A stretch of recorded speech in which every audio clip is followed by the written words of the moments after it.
یہ برتاؤ جو آپ کے ساتھ 2018 میں ہوا وہ پہلی مرتبہ نہیں ہوا تھا جناب قائد، وہ 1999 میں ہوا تھا جب ہتھکڑیاں آپ کے ہاتھوں میں ڈالی گئیں اور ظلم کے پہاڑ توڑے گئے، اور مجھ جیسا چھوٹا بھائی اس دلخراش منظر کو نہیں دیکھ سکتا تھا۔ آپ کو یاد ہوگا کہ کامرا سے جب ہم اڑے تو آپ کو انہوں نے ہتھکڑی میرے سامنے اور دوسرے جو اس جہاز میں سوار تھے ہتھکڑیاں لگائی گئیں۔ میں زندگی بھر کیا قیامت تک یہ دلخراش منظر نہیں بھول سکتا۔ اور پھر اس کے بعد ہمیں کراچی لے جایا گیا، لانڈی جیل میں بند کیا گیا، اور وہاں پھر جو کچھ ہوا وہ تاریخ کا ایک حصہ ہے۔ اور میری بھابھی اور ہماری بہن مرحوم کلثوم نواز شریف نے جس دلیری کے ساتھ وہ ایک تحریک چلائی، وہ تاریخ ہمیشہ اس کو سنہری حروف میں یاد رکھے گی۔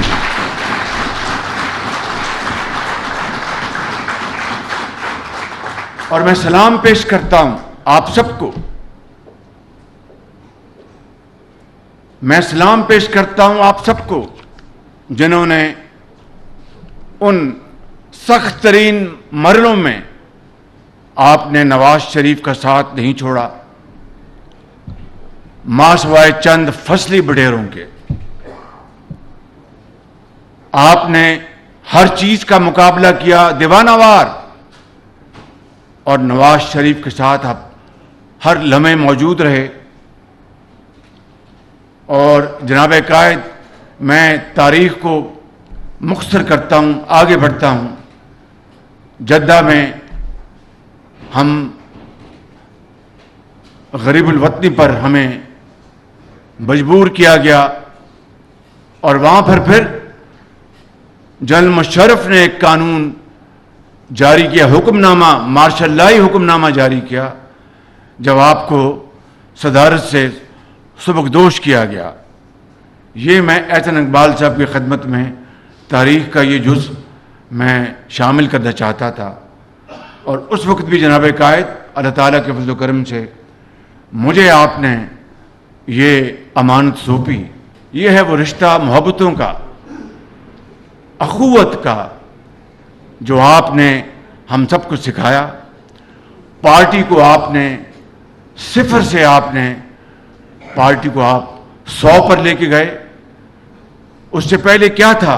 فلاں لیگ، میں نام نہیں لے رہا، پتہ نہیں درجنوں لیگیں تھیں، اور یہ پوری قوم گواہ ہے۔ یہاں پر یہ آپ کا یہ خاندان نہیں، مسلم لیگی یہ نہیں، پوری قوم گواہ ہے کہ کس طریقے سے آپ نے پارٹی کو اللہ تعالیٰ کے فضل و کرم سے شبانہ روز محنت سے آپ نے پارٹی کو کھڑا کیا۔ اور سندھ کی چاہے وہ مہران کی وادیاں ہوں، چاہے وہ بلوچستان کے سنگلاخ پہاڑ ہوں، چاہے وہ پنجاب کے میدان ہوں، یا کے پی کے برف پوش پہاڑ ہوں، آپ نے دن رات ایک کی تھی، اور مسلم لیگ نون کو آپ نے زندہ کیا، جان ڈالی۔ یہ باتیں میں اس لیے نہیں کر رہا کہ آپ میرے بڑے بھائی ہیں، مگر میں بلا خوف تردید یہ کہنا چاہتا ہوں کہ یہ حقائق ہیں۔ جناب قائد، آپ نے سندھ کے اندرون سندھ کے آپ کریا گئے، دیہاتوں میں گئے۔ یہ یاد کریں وہ لوگ، وہ کون تھا جس نے مہران کی وادیوں میں پہلی مرتبہ جو بے گھر لوگوں کو ہزاروں ایکڑ زمینیں ان کے حوالے کی، ان کو مالکان بنایا۔ پنجاب میں آپ نے جب یہ اقتدار سنبھالا 85 میں، تو ترقیاتی سیاست کا نام کس نے تعارف کروایا سیاست کے اندر؟ اس سے پہلے صرف تقریریں تھیں، ایک دوسرے کے اوپر سیاسی پوائنٹ سکورنگ تھی۔ ترقیاتی سیاست کا تعارف کروانے والا اگر پاکستان کی تاریخ میں کوئی شخص آئے تو اس کا نام میاں محمد نواز شریف ہے۔ تو یہ آپ کی خدمات یہ قوم کبھی بھول نہیں سکتی۔ پھر جو آپ کے ساتھ جو زیادتیاں ہوئیں اور جو ظلم روا رکھا گیا وہ سب ہم سب کے سامنے ہے، مگر آپ نے انتہائی تحمل، برداشت، بردباری اور فراست کے ساتھ یہ تمام آپ نے مشکلات کا سامنا کیا، ظلم و ستم کا سامنا کیا، اور بالآخر آپ نے الحمدللہ پورے پاکستان میں مسلم لیگ کو آپ نے گھر گھر اس کا تعارف کروایا۔ اور ہمیں وہ دن اچھی طرح یاد ہے کہ پنجاب تو آپ کا گھر ہے، آپ نے پورے پاکستان کو مسلم لیگ نون کا گھر بنایا، اور کے پی میں آپ نے ایک تاریخی میجورٹی دلوائی، کے پی میں صوبائی اسمبلی میں آپ نے، اور وفاق میں ایک بہت بڑی تعداد میں 1990 میں، 1993 میں، 97 میں کے پی سے ایم این ایز بن کے آئے۔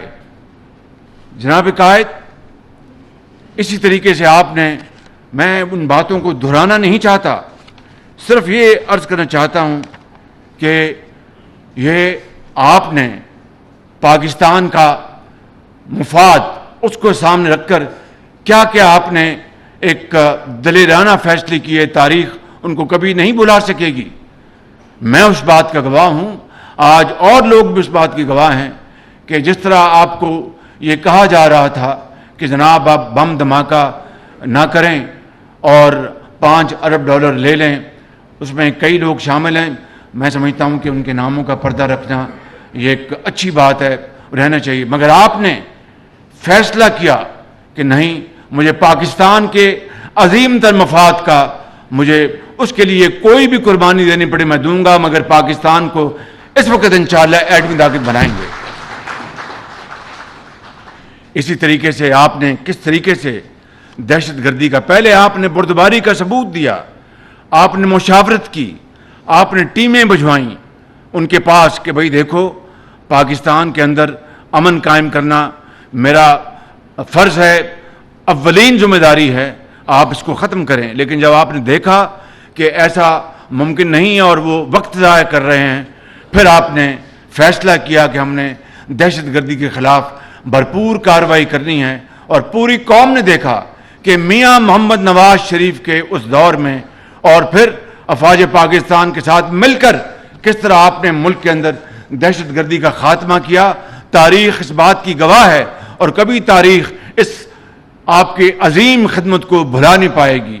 اسی طریقے سے آپ دیکھیں کہ سندھ کے اندر کراچی میں کس طرح آپ نے امن قائم کیا، اللہ تعالیٰ کے فضل و کرم سے کراچی کے لوگ یہاں پر بیٹھے ہیں، وہ آج بھی اس بات کی پکار کر گواہی دیتے ہیں کہ آپ نے کراچی میں آپ نے امن کو آپ نے وہاں پر واپس لے کے آئے، اور پھر آپ نے اس کے نتیجے میں آپ کو کیا ملا؟ آپ کو دکھ، تکالیف، ظلم، زیادتی، غم، سب جانتے ہیں کہ آپ اڈیالہ جیل میں تھے جب آپ کی اہلیہ اور میری بھابھی بہن وہ لندن میں اپنا بستر مرگ پر تھیں اور آپ کو اطلاع نہیں دی گئی۔ آپ نے انتہائی صبر اور تحمل اور برداشت سے کام لیا اور اللہ کو یاد کیا۔ یہ وہی کر سکتا ہے جس کے دل میں خدا کا خوف ہو اور کوٹ کر پاکستانیت بھری ہو کہ کچھ ہو جائے میں پاکستان کے خلاف کچھ سوچ نہیں سکتا۔ آپ کی تاریخ اس بات کی گواہ ہے کہ آپ نے کبھی پاکستان کے خلاف تو کوئی بات کرنا دور کی بات ہے، آپ نے سوچا تک نہیں۔ یہ ہے رہبری، یہ ہے لیڈرشپ، اور یہ بات آپ کو ہمیشہ کے لیے امر کر جائے گی۔ اور پھر دیکھیں آپ نے کس طرح 2013 سے لے کے 18 تک قوم کو بجلی کے اندھیروں سے آپ نے پاکستان کو نکالا، اور اس نیت سے کہ دوبارہ اندھیرے پاکستان کبھی نہیں آئیں گے۔ آپ نے تو اپنی خدمت کا ریکارڈ ثابت کر دیا، محنت سے ثابت کر دیا۔ چین کے ساتھ سی پیک آپ لے کے آئے، $33 ارب کی سرمایہ کاری آپ لے کے آئے، اور برادر ممالک سے جو آپ کے تعلقات ہیں وہ میں اس کا گواہ ہوں، پوری قوم گواہ ہے۔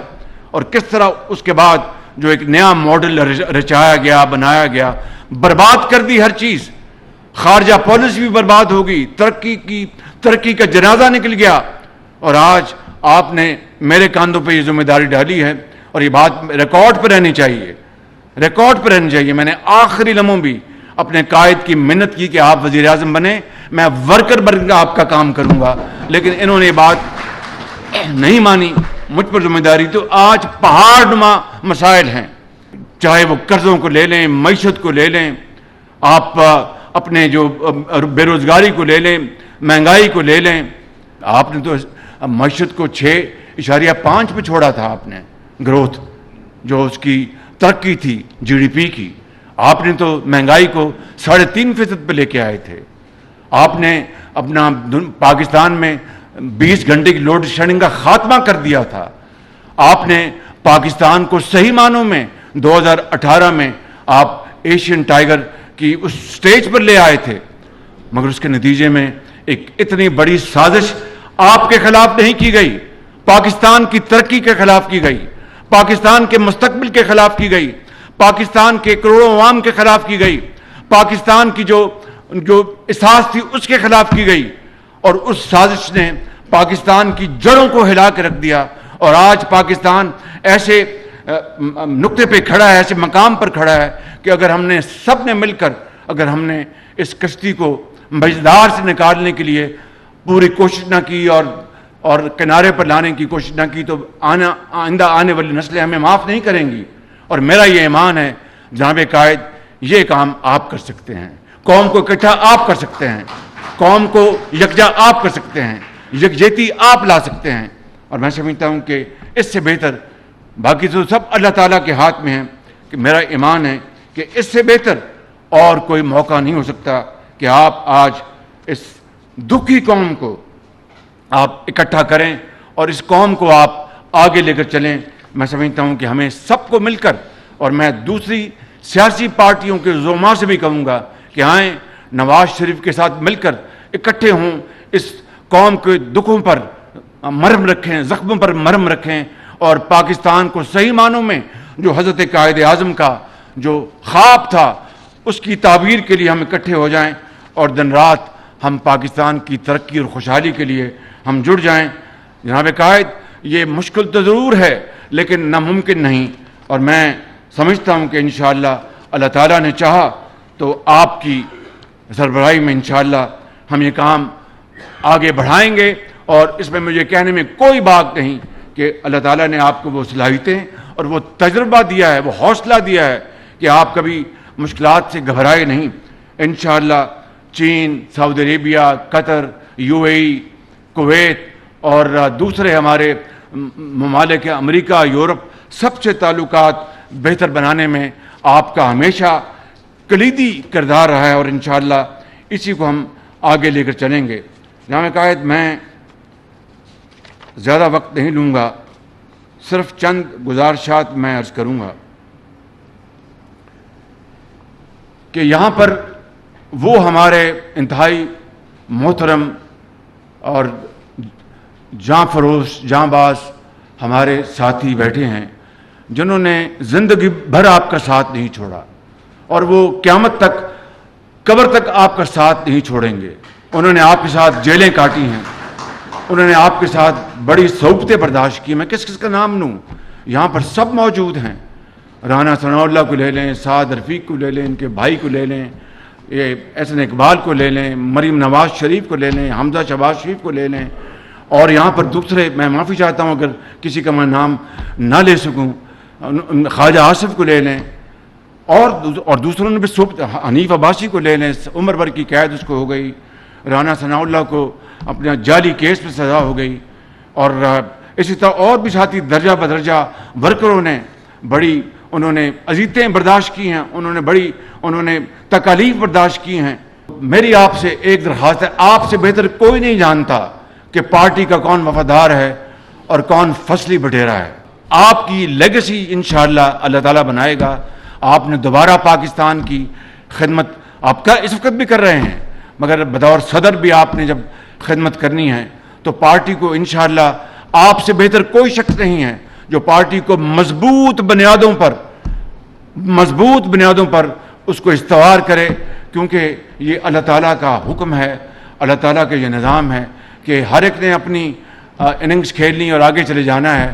آپ نے نوجوان نسل کو آگے لے کے آنا ہے, آپ نے ان کے ہاتھ میں آپ نے یہ ذمہ داریاں دینی ہیں، ان کو ٹرین کرنا ہے. لیکن میری دست عرض ہے کہ جو ہمارے کارکنان، جو ہمارے قائدین، جو ممبر جنہوں نے 40 سال آپ کے ساتھ یہ سفر اختیار کیے رکھا اور مشکلیں برداشت کی، تکالیف برداشت کی، ان کو ہمیں کبھی نہیں بھولنا چاہیے، فصلی بٹیروں کو ایک طرف کرنا چاہیے. میں سمجھتا ہوں کہ یہ انشاءاللہ کام آپ ضرور کر گزریں گے اور میں آپ کا ایک ورکر بن کر آپ کے ساتھ کام کروں گا. یہی میرا فخر ہے، یہی میرا سرمایہ ہے. آپ میرے بڑے بھائی ہیں، باپ کی جگہ ہیں. اللہ تعالیٰ آپ کو سلامت رکھے. پاکستان زندہ باد.